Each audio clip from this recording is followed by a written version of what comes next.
देश की राजनीति में इस समय हरियाणा में होने वाले विधानसभा चुनाव को लेकर चर्चा तेज है। माना जा रहा है कि महिला पहलवान विनेश फोगाट और बजरंग पुनिया हरियाणा विधानसभा चुनाव के दंगल में उतर सकते हैं। इसी बीच बीजेपी के पूर्व सांसद ब्रजभूषण शरण सिंह का एक बड़ा बयान सामने आया। बीजेपी नेता ब्रजभूषण शरण सिंह ने अपने ऊपर लगे आरोपों को लेकर कांग्रेस पर निशाना साधा। उन्होंने कहा, जब मेरे खिलाफ आरोप लगाए गए तो मैंने तभी बोल दिया था कि यह साजिश कांग्रेस की है। क्या कुछ कहा, सुनिए। समझाया, हमने कहा सुनो भरत भाभी प्रबल बिलख कहो मुनिनाथ और हर नाम जीवन मरण के सत्य दिया। तो चीजें अपने रखते नहीं। लेकिन सन 1996 में एक षड्यंत्र हुआ था तो केतकी देवी सांसद बनी। सन 1996 में एक षड्यंत्र हुआ था, मैं बिहार जेल गया तो हमारी पत्नी सांसद बनी और आप लोगों ने ही बनाया था, इसी क्षेत्र की जनता ने बनाया। और 2023 में जब षड्यंत्र हुआ तो करण भूषण सिंह सांसद बन गए। तो हमने उनसे कहा कि तुम्हें निगेटिव दिखाई पड़, 5 दिन दिखाई पड़। फिर मैंने इनको बताया, इस घटना के पहले मेरी कोई सेल्फी नहीं लेता था, कोई नहीं। सन 1991 से लगातार दिल्ली आ रहा हूं, जा रहा हूं, कोई सेल्फी नहीं लेता था। और इस घटना के बाद हीरो भी सेल्फी लेते हैं, हीरोइन भी सेल्फी लेती है, आईएएस भी सेल्फी लेता है, साधु संत भी सेल्फी लेते हैं। आज तक दिल्ली की कोई यात्रा ऐसी नहीं हुई जिसमें मेरी सेल्फी न ली गई। अगर हुए बदनाम तो नाम भी होगा, अगर हुए बदनाम तो नाम भी होगा। सेल्फी का दौर चल रहा है। हमारे भैया को निगेटिव दिखाई पड़ता है, आपको निगेटिव इसके अलावा और कुछ नहीं दिखाई पड़ रहा है, पॉजिटिव नहीं दिखाई पड़ रहा है।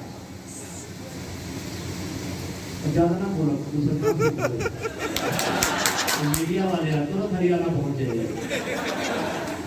इस समय पूरा देश इंतजार कर रहा है कि कुछ बोले, हम बोल नहीं रहे, क्योंकि हमको जो बोलना था, आरोप लगा था, तब हमने बोल दिया था ये षड्यंत्र कांग्रेस का है, ये षड्यंत्र दीपेंद्र हुड्डा का है, ये षड्यंत्र भूपेंद्र हुड्डा का है।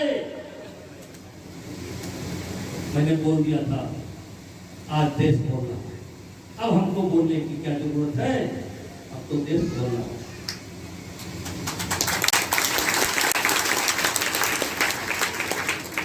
और इसलिए मैंने समझाया, जैसे एक ज्योतिषी की भविष्यवाणी होती है, वैसे उस वक्त सांसद जी ने कहा था ये कांग्रेस प्रेरित आंदोलन है और यह आंदोलन की कलई और परत अब धीरे धीरे खुलने लगी और खुलने इस तरह लगी है कि उस आंदोलन के बुआ, उस आंदोलन के जनक लोग जो बैठे थे, उनकी मंशा उजागर होने लगी है कि वो आंदोलन किस लिए किया जा रहा था, कि उनके खिलाफ उत्पीड़न हुआ था, कि उनका कोई राजनीतिक उद्देश्य था, उनको कोई पद हासिल करने का उद्देश्य था।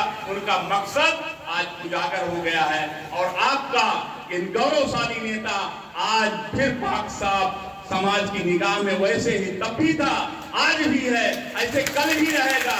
मैं ये कहना चाहता हूं आज मित्रों, और जो लोग हम पे उठाने का काम करते थे, आज वही कह रहे हैं कि नहीं, सत्य था इसके पीछे, मंशा थी।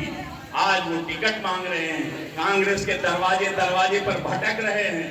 हमारे कुछ नुकसान हुए, लेकिन आज आपके बीच आए हैं जिनका बेटा सांसद हो गया हो, जिनका बेटा विधायक हो गया है, उनको सोच लेना चाहिए, चलो अब आराम करें, जीवन का सब कुछ हासिल हो गया, सारा मुकाम हासिल हो गया, अब हमें क्या चाहिए। लेकिन नहीं, आज वो इस जिले के नौजवानों के भविष्य को सुधारने के लिए, आपको आगे प्रेरित करने के लिए आपके बीच आए हैं और निरंतर राजनीति में न रहने के बाद भी एक तरीके से वो सक्रिय है समाज सेवा के लिए, और ये भी एक सेवा है आपको शिक्षित करना, आपको प्रेरित करना। वे सामाजिक सेवा का कार्य वो निरंतर कर रहे हैं। एक पल वो तब से बैठे नहीं है जब से बेटा करण भूषण टिकट